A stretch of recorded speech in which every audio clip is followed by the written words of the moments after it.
नमस्कार, मैं आज 24 लाख स्टूडेंट से बात करना चाहता हूं जिनको नीट पेपर लीक से नुकसान हुआ। सड़क से संसद तक हम आपके साथ खड़े हैं। 24 लाख स्टूडेंट से मैं कहना चाहता हूं, आप अकेले नहीं हो। पिछले 7 साल में 70 बार पेपर लीक हुआ है और 2 करोड़ युवाओं को पेपर लीक से नुकसान हुआ है।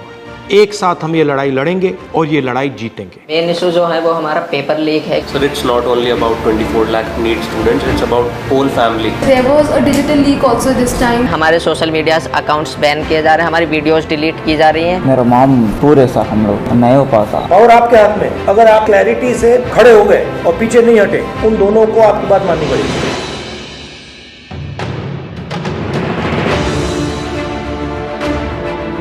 So we all have come here to talk about NEET exam. We all gave NEET 2024 exam.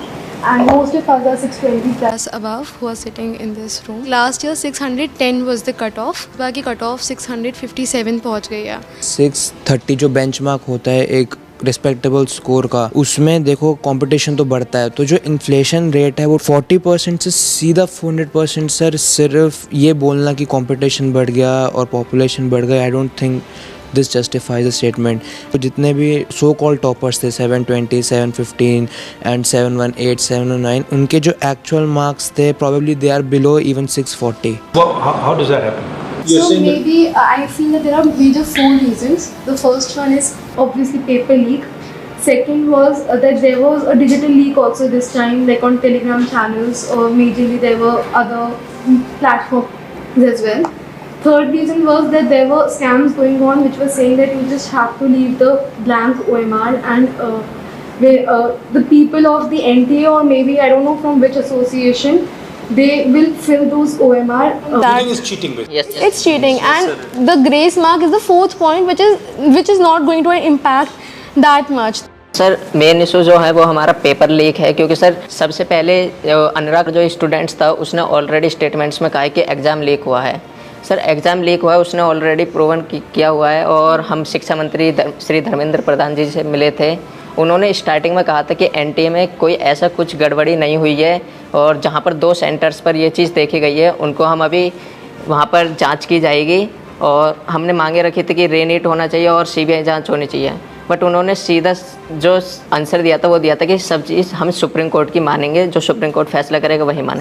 But sir, supreme court ने डायरेक्ट जितने भी केसेस हम PIL डाल रहे हैं लोग इस चीज़ के ऊपर, डायरेक्ट जितने भी फैसले हैं वो सारे 8 जुलाई को दिए जाएंगे। बट उससे पहले स्टूडेंट्स पर इतना स्ट्रेस बढ़ रहा है, इतना प्रेशर पड़ रहा है। सर, हमारे पेरेंट्स भी इस चीज़ से दुखी हैं कि बच्चा मतलब इतने मार्क्स ला रहा है कि वो एलिजिबल है हर साल के अकॉर्डिंग। बस मेन जो डिस्टर्बेंस हुई है इस एग्ज़ाम में वो है एक तो पेपर लीक, और दूसरी जो स्टूडेंट्स जो NTA ने ग्रेस मार्क्स दिए वो तो एक छोटा सा उन्होंने ग्रेस मार्क्स दिए वो अपने पेपर लीक को छुपाने के लिए। सर, इतने दिन से आपको पता है कि गर्मी कितनी है, कुछ लोग गर्मी से मर भी रहे हैं, लेकिन सर हम स्टूडेंट्स और हमारे पेरेंट्स रोड्स पर इतनी गर्मी में सर लड़ रहे हैं इंसाफ के लिए, लेकिन सर हमारे लिए कोई भी कार्रवाई नहीं कर रहे हैं, ना ही हमारे इंसाफ के लिए कोई कार्रवाई कर रहे हैं। क्योंकि सर हमारे सोशल मीडिया अकाउंट्स बैन किए जा रहे हैं, हमारी वीडियोज़ डिलीट की जा रही हैं। हम अपने लिए आवाज़ उठा रहे हैं, उनसे रिलेटेड जितने वीडियोज़ सर कोई भी गलत कंटेंट नहीं है, हम सिर्फ आवाज़ उठा रहे हैं अपने इंसाफ के लिए।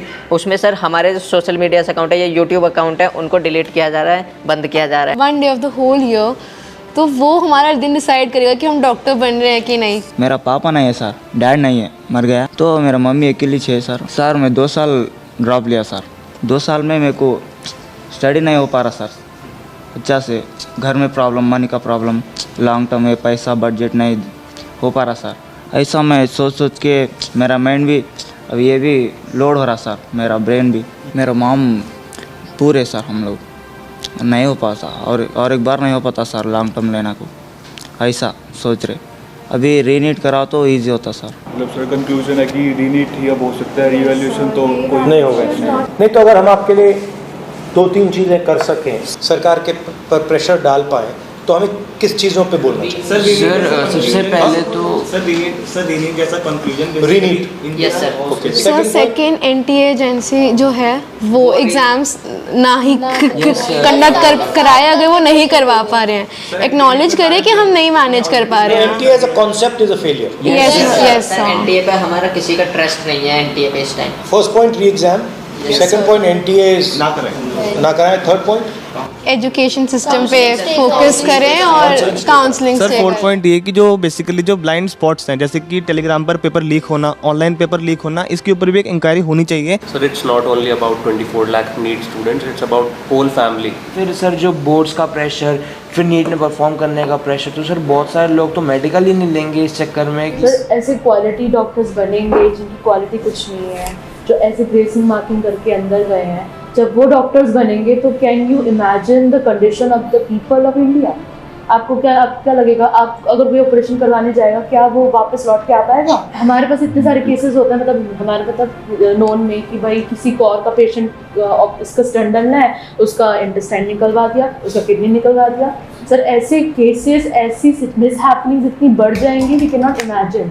सर जो ये रीनीट का कॉन्सेप्ट है और जो ये रीनीट का कंक्लूजन है, ये बेसिकली दो ही बॉडीज़ हैं इंडिया में जो इसकी पावर रखती हैं। First of all supreme court, जिस पर हम अभी काफ़ी ज़्यादा डिपेंडेंसी शो कर रहे हैं, and the second ministry of education. Ministry of education ने यूजीसी नेट का एग्ज़ाम भी कैंसिल किया और उसके अंदर लाइक 1 डे के अंदर उन्होंने एग्ज़ाम कैंसिल कर दिया। एक्चुअली ये दोनों ने इसलिए किया है क्योंकि पॉलिटिकल प्रेशर आया है, यस क्योंकि आप लोग मतलब चुप नहीं बैठे हो। यस सर, वो दोनों इंस्टीट्यूशंस निर्णय जब लेंगे जब आप प्रेशर डालो। यस सर, अगर आपने ठीक से प्रेशर डाला और आप पीछे नहीं हटिए, और अगर आप काफ़ी स्टूडेंट्स आ जाएंगे, तो वो दोनों इंस्टीट्यूशंस इसको कैंसिल कर दें। पावर ना कोर्ट के हाथ में है, ना मिनिस्ट्री के हाथ में है, पावर आपके हाथ में है।